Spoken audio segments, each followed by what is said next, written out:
marca el cierre de uno de los procesos penales más importantes de la historia reciente en los Estados Unidos. Estados Unidos acaba de avisar que ahora va por los políticos mexicanos. Lo dijo Terrence Cole, director de la DEA, el 20 de julio de 2026, en la puerta de la Corte Federal de Brooklyn, minutos después de que un juez condenara a Ismael El Mayo Zambada a cadena perpetua. Su mensaje fue directo: esto no es el final, es solo el comienzo. Y agregó que, se trate de narcotraficantes o de funcionarios corruptos de gobierno, la DEA va por ellos. La pregunta que hoy incomoda a media clase política mexicana es otra: ¿por quién exactamente? Porque esa frase, dicha en ese lugar y en ese momento, no es un discurso de rutina. Cole habló a la salida de la misma sala donde se sentaron Joaquín El Chapo Guzmán y Genaro García Luna, y habló justo después de un expediente en el que la propia Fiscalía estadounidense sostuvo que la corrupción no fue un accesorio del cártel de Sinaloa, sino su columna vertebral. Lo que nadie dijo en voz alta es el detalle que lo cambia todo. Hay un hombre de 76 años, encerrado de por vida, que conoce los nombres, y no los ha dado. Si quieres seguir minuto a minuto todo lo que pasa en México, suscríbete. Vamos con los hechos, porque son más fuertes que cualquier especulación. El lunes 20 de julio de 2026, el juez federal Brian Cogan, del Distrito Este de Nueva York, sentenció a Ismael Zambada García a prisión de por vida sin posibilidad de libertad condicional. No hubo juicio.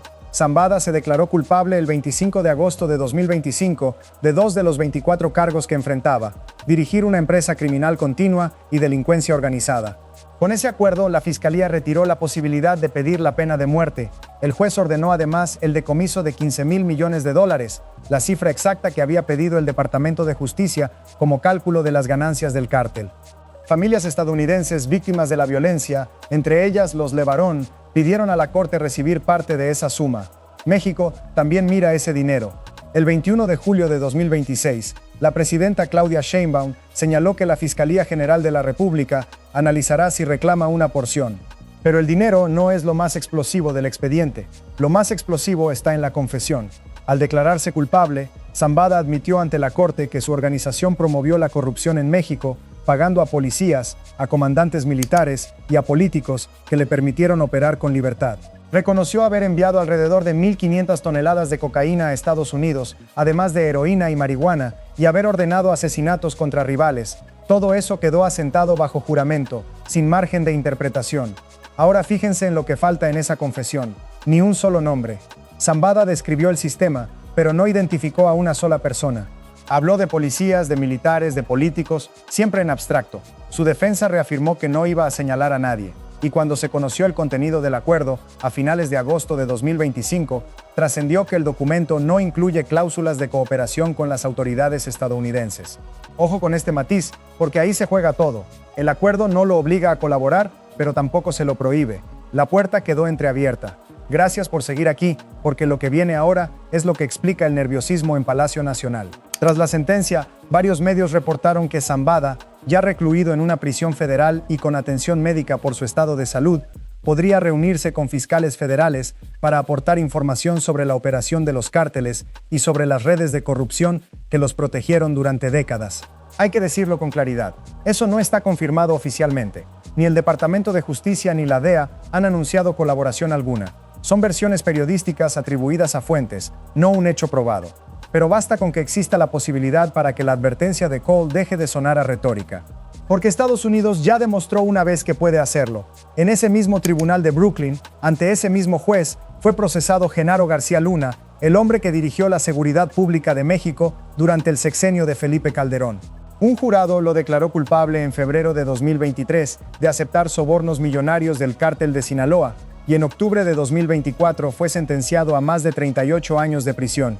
García Luna siempre se declaró inocente y su defensa apeló, sosteniendo que la condena se construyó sobre el testimonio de narcotraficantes que negociaban reducciones de pena.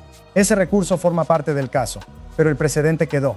El exresponsable de la seguridad de un país entero terminó condenado en Nueva York por trabajar para el cártel que decía combatir. Aquí conviene frenar y ser precisos, porque la diferencia entre una advertencia y una acusación es enorme. Cole no mencionó a ningún funcionario. No nombró a ninguna dependencia. No anunció una investigación contra nadie en particular. Su frase señala un rumbo, no un cargo penal. Para procesar a un funcionario mexicano, Estados Unidos tendría que reunir pruebas, presentar una acusación formal ante una corte y lograr que un juez la admita. Nada de eso ha ocurrido. Quien les diga hoy que existe una lista con nombres está adelantándose a los hechos. La respuesta de México llegó al día siguiente, y no fue precisamente diplomática. En la mañanera del 21 de julio de 2026, a Sheinbaum le preguntaron por la condena. Se quedó unos segundos en silencio y contestó que no tiene una opinión personal sobre el tema, que es lo que es. Descartó que la sentencia esté siendo usada por Washington para presionar a México en materia de seguridad. Cuando la pregunta se movió hacia la advertencia sobre funcionarios corruptos, el tono cambió. La presidenta respondió que ellos tienen mucho trabajo que hacer en Estados Unidos. Muchísimo, muchísimo. No era una frase al aire. México tiene un caso concreto para devolver el golpe, y tiene nombre propio. Nicolás Palmeri fue director regional de la DEA para México, Centroamérica y Canadá, y fue retirado del cargo en 2022 tras una investigación interna por contactos indebidos con abogados estadounidenses que representaban a narcotraficantes latinoamericanos. Según una investigación de Associated Press, Palmeri convivió y vacacionó con esos abogados en Miami y en Los Cayos de Florida. La agencia que hoy advierte sobre funcionarios corruptos tuvo que apartar a su propio jefe regional para México. Queda todavía el asunto que más ha erosionado la relación entre los dos países. El 25 de julio de 2024, un avión privado aterrizó en Nuevo México con Zambada y con Joaquín Guzmán López a bordo. El hijo de El Chapo reconoció después ante la justicia estadounidense que engañó a Zambada para llevarlo al país, dentro de un acuerdo de cooperación. La versión de Zambada, sostenida por su defensa hasta la víspera de la sentencia, es otra. Dice que acudió a una reunión en Sinaloa para mediar en un conflicto entre actores políticos locales y que ahí fue golpeado, atado y subido al avión. Es decir, un secuestro. Estados Unidos lo niega y responsabiliza a Guzmán López. Los políticos señalados por la defensa también lo han negado y no existe imputación oficial contra ellos. Ninguna corte ha resuelto cuál de las dos versiones es la verdadera. Lo que sí puede medirse es lo que vino después. La captura partió en dos al cártel de Sinaloa y desató la guerra entre los Chapitos y la Malliza. Según el recuento de la agencia AFP, ese enfrentamiento ha dejado más de 1,200 muertos en México, y los conteos locales elevan la cifra todavía más. Culiacán vive desde entonces con toques de queda no oficiales, clases suspendidas y familias que se mudaron de estado.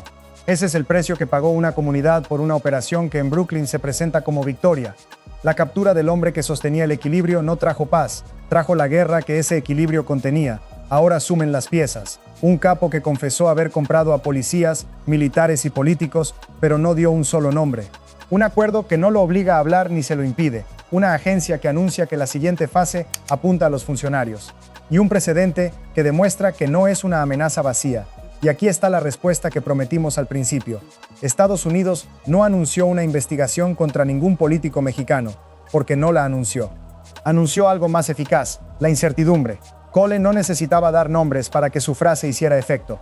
Le bastaba con recordar que existe un hombre que los conoce todos, que ya no tiene nada que perder, que pasará el resto de su vida en una prisión federal y que solo puede negociar con una cosa: memoria. Zambada le dijo a la corte que asume su castigo, que no puede cambiar lo que hizo pero sí responder por ello, y pidió que la violencia en México termine.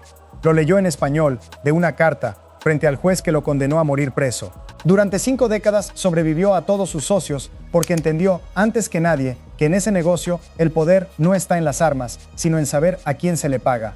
Nunca fue detenido en México, nunca fue extraditado, y cuando cayó, no cayó por un operativo, cayó porque alguien de adentro lo entregó.